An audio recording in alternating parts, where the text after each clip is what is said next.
bouquin de Baptiste Beaulieu. Cette poétesse qui s'appelle Joanne Angland, qui dit « Un oiseau ne chante pas parce qu'il a une réponse, mais parce qu'il a une chanson. »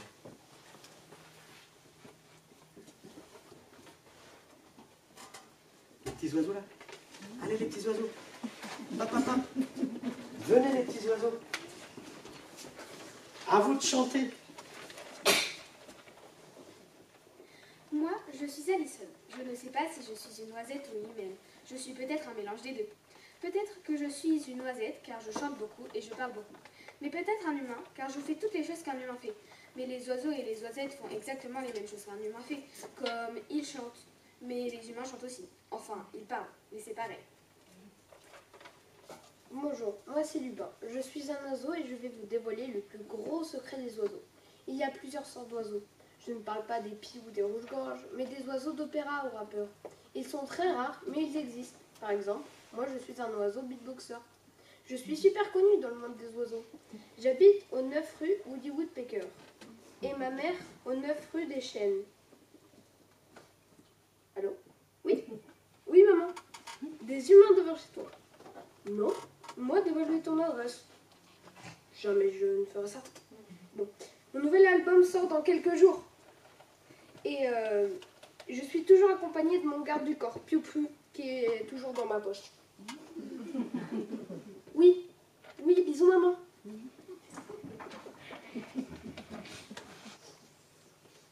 Je suis une mère qui avale les déchets que tous les gens insouciants abandonnent. Personne ne se soucie de moi. Mais petit à petit, c'est bien la planète qui est polluée. Tous les habitants du milieu marin, surtout chez les poissons, les planctons et les tortues, souffrent de l'inconscience des gens. Après avoir blessé tous les animaux, la mer finit toujours par rejeter tous les détritus. Une tortue épuisée par un sac plastique coincé autour du cou cherche désespérément de l'aide pour qu'un homme puisse lui enlever, car la tortue est en train de mourir et seule elle ne peut s'enlever l'objet. Ce sont les pêcheurs qui ont pu la sauver. Sans cette aide humaine, la tortue serait morte par notre faute. Je suis un oiseau, un perroquet bleu avec des ailes violettes, des yeux vert clair et un bec doré.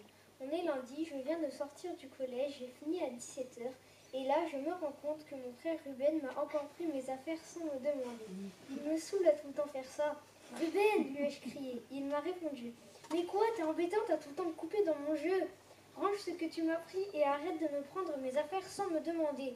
Mais c'est pas moi qui te les ai pris, m'a-t-il dit. Ha ha, alors c'est qui, le gnome bleu des forêts? Allez, range-moi ça. Oh, t'es trop chiante, je vais aller le dire à maman quand elle rentrera du travail. Une fois ma mère rentrée, mon frère alla le dire et comme d'habitude, il énerva ma mère et on a tous dû aller dans notre chambre en guise de punition. Quand la punition a été relevée, j'ai allé voir mon frère. Ruben, vraiment tu saoules, pourquoi t'as été le dire? À cause de toi, maman est énervée, lui ai-je dit en criant. Il me répondit aussitôt. Oh, c'est toi qui saoule, je n'ai rien fait, c'est pas de ma faute si tu veux jamais me prêter tes affaires. Énervé, je lui ai dit. Mais c'est normal, tu me demandes pas, guignol, comment tu veux que je te dise oui? Et Maïsia et Ruben à table. Une fois à table, mon frère me regarda super mal. Mais quoi encore? Lui ai-je demandé. Alors, ma mère s'est énervée. Bon, c'est bon là, débarrassez la table et allez vous coucher, ça suffit maintenant. Alors on a été se coucher énervé, enfin moi du moins. Mon frère s'en fichait car tout ce qu'il voulait c'était de m'énerver et j'avoue que c'était réussi. Je voyais mon bec doré qui brillait dans la nuit et mes ailes violettes depuis mon miroir. Ça me rassure de les voir des fois.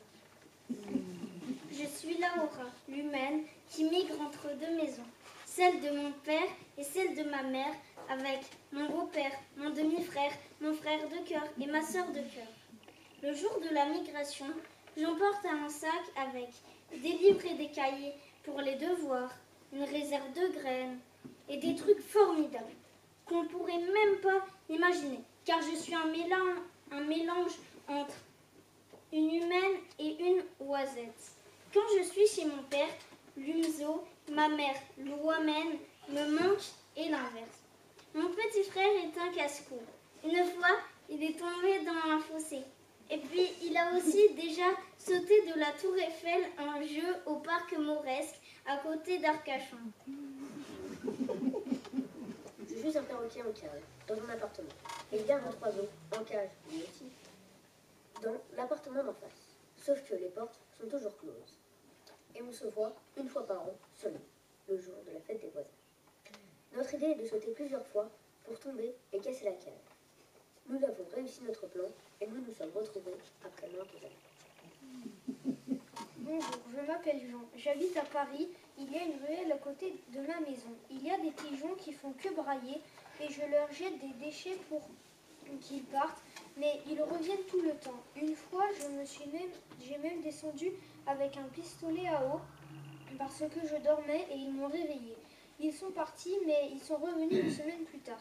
Ils sont rentrés chez moi et ils ont fait tout tomber par terre. Il y en a même un qui est rentré dans la télé et un autre qui a fait des trous dans mon canapé.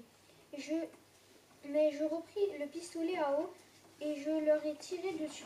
Je changeais d'appartement et je ne les ai plus jamais revus.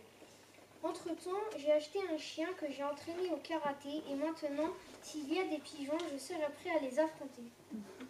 Un homme nommé Jean ne fait que polluer la petite ruelle où nous vivons, le gang des pigeons. Le gang des pigeons et moi, alors quand il dort, nous piaillons très fort. Mais un jour, il est descendu avec un pistolet à eau et nous a tiré dessus. Nous sommes partis, mais nous sommes revenus une semaine plus tard. Un jour, quand Jean est parti aux toilettes, nous sommes... Bonjour, je m'appelle Michel et mon ami est Georges. Nous habitons à côté d'un appartement dans une ruelle à Paris. Avec mon ami Georges, nous faisons que brailler. Et Jean nous jeta des déchets le lendemain. Le lendemain, nous revenons. Et là, il prend un pistolet à eau et il nous tire dessus. Une semaine plus tard, nous sommes de nouveau revenus. Nous voulions nous venger de Jean. Nous rentrons dans son appartement et moi et mon ami, nous faisons la pagaille dans sa maison.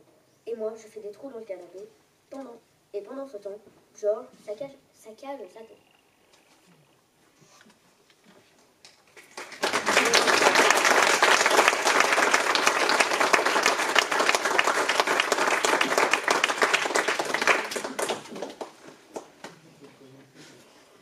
Ben, c'est fini.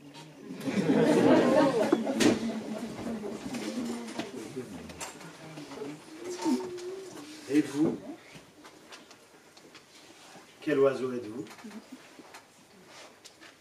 Et pour qui chanterez-vous? Et qu'est-ce que vous lui chanterez? Et pour qui chanterai-je moi cet après-midi? Pour une pie? Des chanterelles? Ce matou? Pour du vin? Une grenouille? Un gratin? Du pain? Du soleil? Un câlin? Et où chanterai-je ce tantôt? Dans une forêt? Dans un café? Sur un ponton? Au soleil levant? Dans le vent froufroutant? M'envoisiner avec des voisins? Le but d'une vie? Ou tout simplement le but de cet instant-là à l'instant? Voyez-vous? Venez me voir? Sur mon, sur votre, sur l'ensemble commun de nos territoires en commun. Entre terre et mer, venez me voir. M'envoisiner, un mot entendu ici, dans le Val des Pins, dans la bouche d'une personne qui habite ce collège dans le Val des Pins. J'ai regardé dans mon dictionnaire. S'envoisiner n'existe pas dans le dictionnaire que je consulte. Ce mot existe dans le dictionnaire de Valérie. Le mot existe aussi dans la bouche des personnes qui habitent le collège du Val des Pins.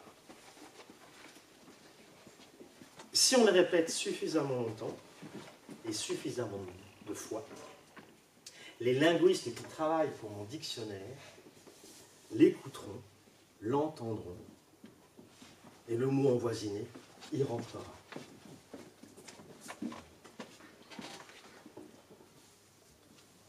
On le répète? pour que les linguistes l'entendent. Alors, on va faire... donc là, vous, au milieu, vous choisissez votre camp. Mais cette partie va répéter envoisiner. Envoisiner. Et cette partie va répéter... Alors, à la forme pronominale, ça veut dire s'envoisiner. Donc on est parti ensemble. Envoisiner. S'envoisiner. Envoisiner. S'envoisiner. Envoisiner. S'envoisiner.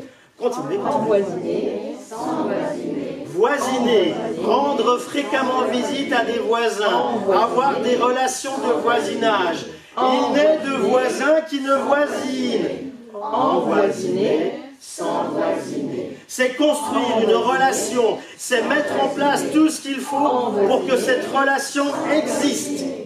Envoisiner. S'envoisiner. Dans tous les cas, dans la bouche qu'il a prononcée et dans mon oreille qu'il a écoutée, ce mot a sonné comme s'il était en usage ici depuis des siècles. S'envoisiner. Je suis venu ici pour m'envoisiner. Allez, un café pour fêter ça. Vous pouvez discuter.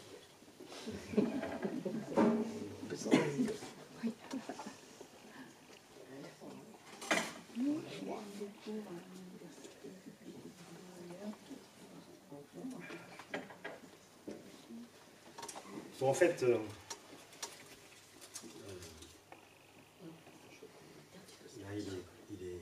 ça fait une demi-heure que je vous mens. Attends, tu veux du chocolat? Je t'ai pas proposé. Adrien, je crois qu'il en veut.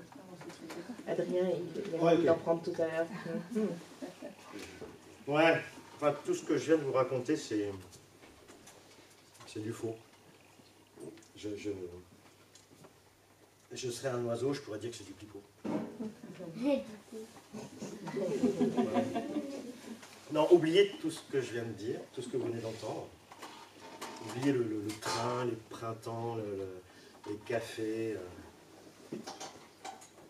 Oubliez les guides. Ah oui, j'avais oublié qu'il y avait Christophe dans les guides, mais de toute façon, oubliez. Oubliez les noms d'oiseaux, les noms de leurs chants. Oubliez que le fait qu'ils chantent, qu'ils dansent, tout ça, c'est du pipeau. Ça fait une demi-heure que je vous mens et j'en suis désolé. Je recommence. En fait, c'est pas du tout comme ça que ça a commencé, c'est pas du tout comme ça. Enfin, rien ne s'est passé comme je viens de le dire. En fait, ça a commencé par une commode. Une commode napoléonienne. Napoléon. C'est commode, une commode. Et c'est tellement commode qu'on aurait cru que c'était un oasis dans une vie. La commode s'ouvrait et chaque tiroir racontait des morceaux de vie. Alors, j'ouvre un premier tiroir.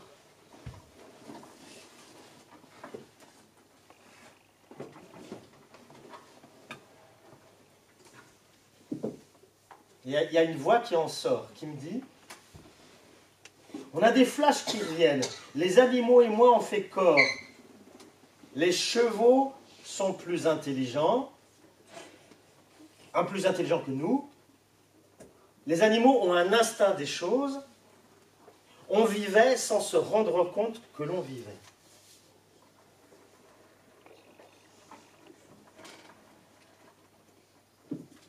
C'est Napoléon qui dit ça. Enfin, pas le Napoléon qui a voulu se bâtir un territoire bien trop grand, de l'Atlantique à l'Oural, et puis qui s'est embourbé dans la rivière, qui n'est pas un fleuve, de toute façon le mot n'existe pas là-bas, dans la rivière Bérésina. Ce Napoléon-là aurait bien mieux fait de s'envoisiner en zinzibulant du côté du fleuve l'Aller. Non, je parle de Napoléon, un drôle d'oiseau qui vit au Telch, qui avait un chat. Le chat est mort, mais l'oiseau, lui, est bien vivant. J'ouvre un deuxième tiroir.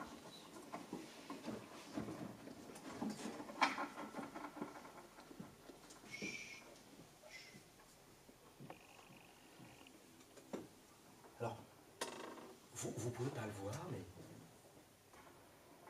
il y a un enfant qui dort. Dans le deuxième tiroir, il y a un enfant qui dort. Et c'est pas une image d'Épinal, c'est une image quechua. Là, on avait posé une urne là-bas sur la banque.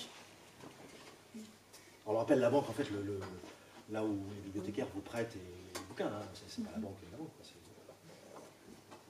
Et donc là, on avait posé une urne, et dans cette urne, eh bien, on a eu un texte qui nous annonçait qu'une personne parmi nous au Tech accueillait en son lit un futur enfant.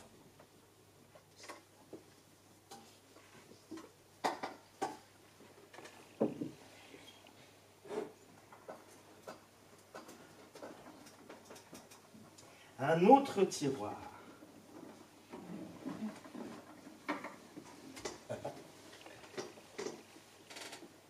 Au premier rang, vous ne dites pas ce qu'il y a dedans. Non.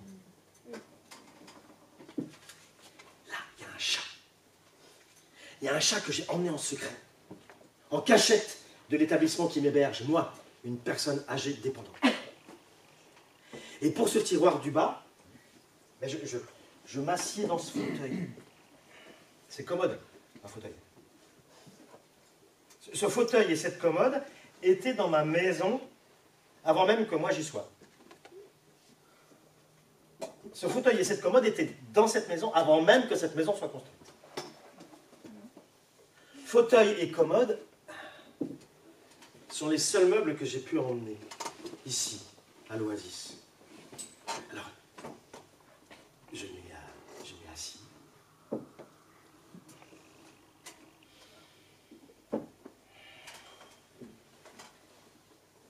L'odeur du chêne arrive. Vous la sentez? Il faut prendre le temps. Et le temps, je l'ai, et je ne l'ai plus. Ici, c'est ma dernière demeure, et je n'ai plus rien d'autre à faire que de m'asseoir dans ce fauteuil, mon fauteuil, et de prendre le temps de faire venir l'odeur de mon chêne en ouvrant le tiroir. Le chêne, je ne l'ai plus, et je l'ai. Le temps, je l'ai, et je ne l'ai plus. J'ouvre encore un autre tiroir.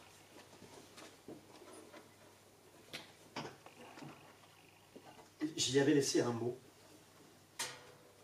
Un mot pour les futurs habitants. Ne pas couper le chêne, s'il vous plaît. J'étais allongé, j'avais sans doute le fémur cassé, j'attendais les secours, mes enfants me préparaient une valise, je le savais sans le savoir que ce serait l'hôpital, les soins de suite et de réadaptation SSR, et que je ne reviendrai plus ici. J'étais par terre, j'avais mal, alors j'ai écrit ce mot. Ne pas couper le chêne. J'ai ajouté, s'il vous plaît. Le chêne, je ne l'ai plus. J'ai son odeur. J'avais aussi écrit, je vous souhaite du bonheur, autant que j'ai pu en vivre ici.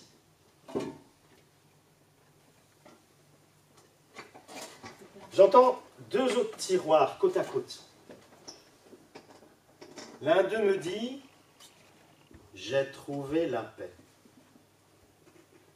L'autre me dit « Mes enfants n'ont pu m'amener qu'une valise, je suis parti en catastrophe et en ambulance, on ne peut pas amener une ambiance ».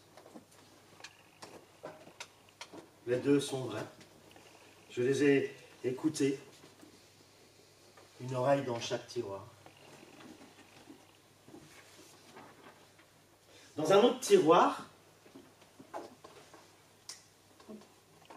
il y a celle qui vit là, mais dont le mari vit toujours et vivra toujours dans une ville neuve dans le Lot-et-Garonne, avec tous les chats successifs qu'ils ont eus et tous les miaulements successifs que ces chats successifs ont eus. Il y a un tiroir là-haut, avec des mariposas. Ils s'envolent. Regardez. Il y a des papillons partout là. Ils dansent dans leur corps et dans leur tête. Ils me murmurent à mon oreille. Un autre tiroir, et c'est une radio qui chante. La pendule comtoise et la pluie leur répondent. Tic, toc, tic, toc. Donc la même moitié que tout à l'heure, vous allez faire tic, toc, tic, toc, tic, toc, tic, toc. Et vous